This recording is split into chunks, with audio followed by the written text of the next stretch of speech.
द्रोण जी गुजरात से। जी हरिवंश महाराज। जी। राधे राधे महाराज जी।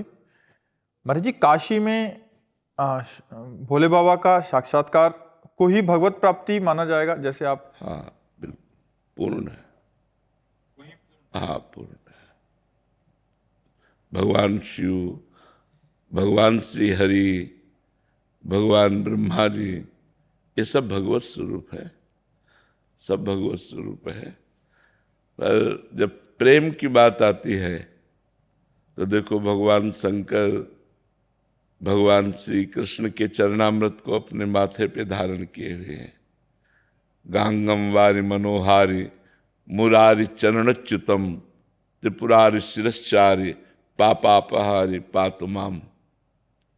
मुरारी चरणच्युतम, मुरारी के चरणारविंद से जो गिरा हुआ चरणामृत है वही गांगम वारी मनोहारी। मनोहर गंगा जी भगवान शिव की जटा में विराजमान। जब भागीरथ जी ने तपस्या की गंगा जी को प्रसन्न करके भूतल पे लाने के लिए ब्रह्मा जी को रिझा लिया, तो गंगा जी ने कहा मुझे भूतल पर रोकेगा कौन, क्योंकि मैं ब्रह्मलोक से जाऊंगी तो सीधे रसातल पहुंच जाऊंगी। तब भगवान शंकर से आराधना की कि आप रोक सकते हो। तो भगवान शंकर अपनी दृष्टि से भी गंगा जी को रोक सकते थे, कर कमल में भी रोक सकते थे। भगवान शंकर हैं, लेकिन हरि का चरणामृत है इसलिए जटाएं खोल दी। और ऐसी जटाएं भगवान शिव की कि जटा कटा सम भ्रमम भ्रमण नीलम पे निर्जरी विलोलभी चिवल्लरी विराजमान मूर्धन। गंगा जी को निकलने का रास्ता ही नहीं मिला। जटा कटा सम भ्रमम भ्रमम नीलम पे निर्झरी।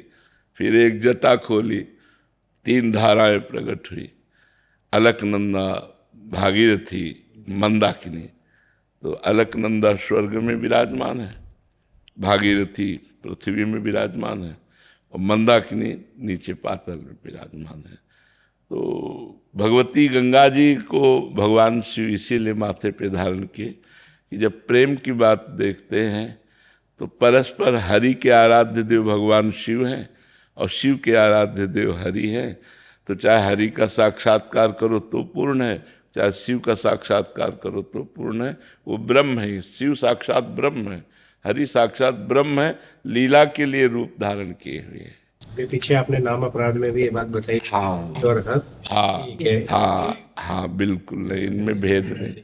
हरि और शिव में भेद नहीं करना, भेद करने से नाम अपराध लगता है। और खास बात आपको बता दें कि भगवान की भक्ति विशुद्ध, जिसे भक्ति कहते हैं, वो तभी प्राप्त होती है जब शिव आराधना होती है।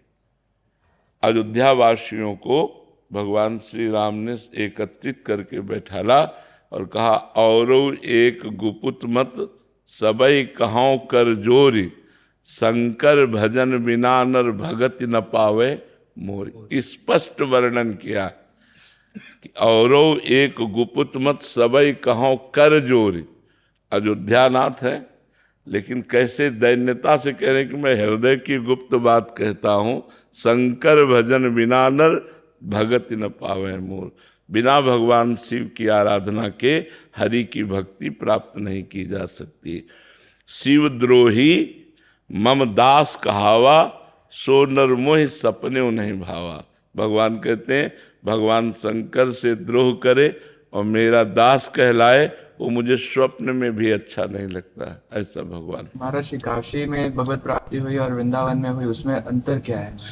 काशी में भगवत प्राप्ति हुई भोजन, और वृंदावन में भगवत प्राप्ति हुई पानी।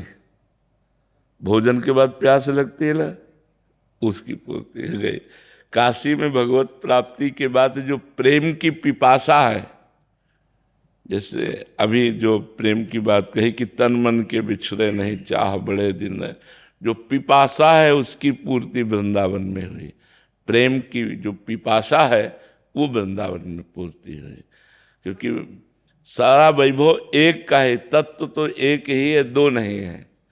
पर काशी में बोध होता है, और जो वृंदावन है ये रमण स्थली है, रासस्थली है।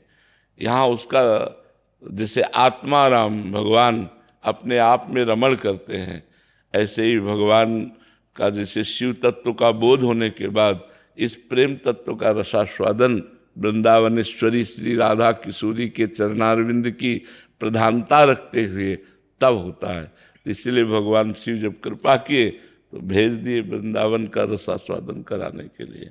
जी आपको तो कृपा करके यहाँ भेज दिया और यहाँ पूर्णता दे दी। महाराज जी, क्या उधर भी कोई ऐसा वो है कि उनके साकार रूप से ही साधना भक्ति में तल्लीन हुआ जाए, ऐसा मार्ग भी है क्या? हाँ हाँ बिल्कुल है, दोनों साकार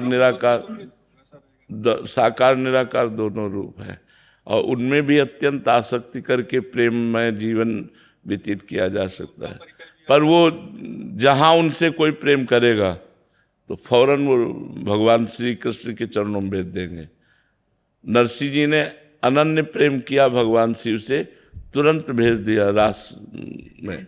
राधा बाबा ने अनन्य प्रेम किया भगवान से, तुरंत रास में भेज दिया।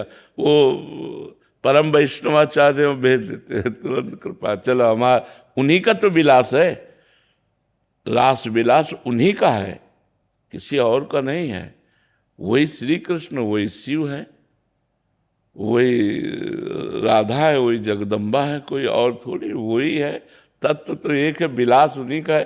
तो जब उनसे प्रेम करो तो अपने प्रेम विलास में भेज देते हैं, अगर मोक्ष प्राप्त करना चाहते हो तो उनका निराकार स्वरूप है, आत्मस्वरूप, आत्मा का बोध प्राप्त करके मुक्त हो जाए। महाराज जी, जो महापुरुष जन वहां से यहाँ ट्रांसफर हो जाते हैं, भक्ति में उनका चित्त लग जाता है और जैसे आपने कहा कि उनकी कृपा से ही यहाँ हो जाते हैं, तो महाराज जी उनको अपूर्णता तो नहीं लगती कि वो वहाँ वो उनकी कमी या उनकी याद या वही पूर्ण लग जाता है कि यही वही है, वही यही है? अब कोई समझ पावे कि न समझ पावे, भगवान शिव से कितना प्रेम है ये भगवान शिव ही जानते हैं, क्योंकि 20 वर्ष अनन्य आराधना भगवान शिव की रही।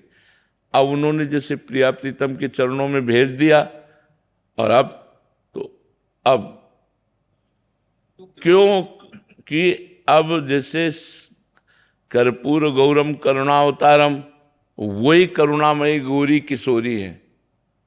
जो गौरांग गंगाधर है वही गौरांगी प्रिया जी है। भावना इसमें, अब जब भावना टिक गई तो अब हटा के पूर्व में ले जाने के लिए क्षमता नहीं रह गई। हमें बड़ा आश्चर्य है, जिनके लिए जी रहे थे, जिनसे सब कुछ प्राप्त हुआ, ये मन की क्या दशा हो गई कि वही ऐसे, ये मतलब गुप्त बात अंदर की है। हाँ ऐसा, हाँ तो ऐसा नहीं है कि उसमें अपूर्णता हो या ऐसा लगे कि हमने छोड़ दिया है, ऐसा नहीं है। अभी भी महाराज जी प्रेम महाराज जी वैसा ही रहता है, हर दूसरे दिन कहीं ना कहीं ज्योतिर्लिंग से प्रसाद। हाँ आप देखो उनका कृपा प्रसाद देखो, 12 ज्योतिर्लिंग में कहीं ना कहीं का, हाँ कहीं ना कहीं का प्रसाद उन्हीं का, तो उन्हीं का सारा प्रसाद है। पर अब जैसे हम तो ऐसे समझते हैं कि बिटिया का विवाह जैसे ससुराल में कर दिया जाए ना, और तेरे दिन अटैची लेके मैके में खड़ी रहे तो माता पिता क्या कहेंगे? ले, उनको बुरा लगेगा कि यार मतलब जब आओ तो पति के साथ आओ, और कभी कभी आओ नहीं अपने पति की सेवा में रहो, तुम्हारे तेरे दिन अटैची लिए हमारे पास खड़ी रहोगे। तो ऐसे ही समझो भगवान शिव ने हमको राधा वल्लभ जी के चरणों में दे दिया, तो अब पूर्ण चित्त राधा वल्लभ जी, यही शिव जी की इच्छा है कि पूर्ण चित्त राधा वल्लभ जी के चरणों में दो, हमारा काम हो गया, आप आगे बढ़ो, ऐसा है।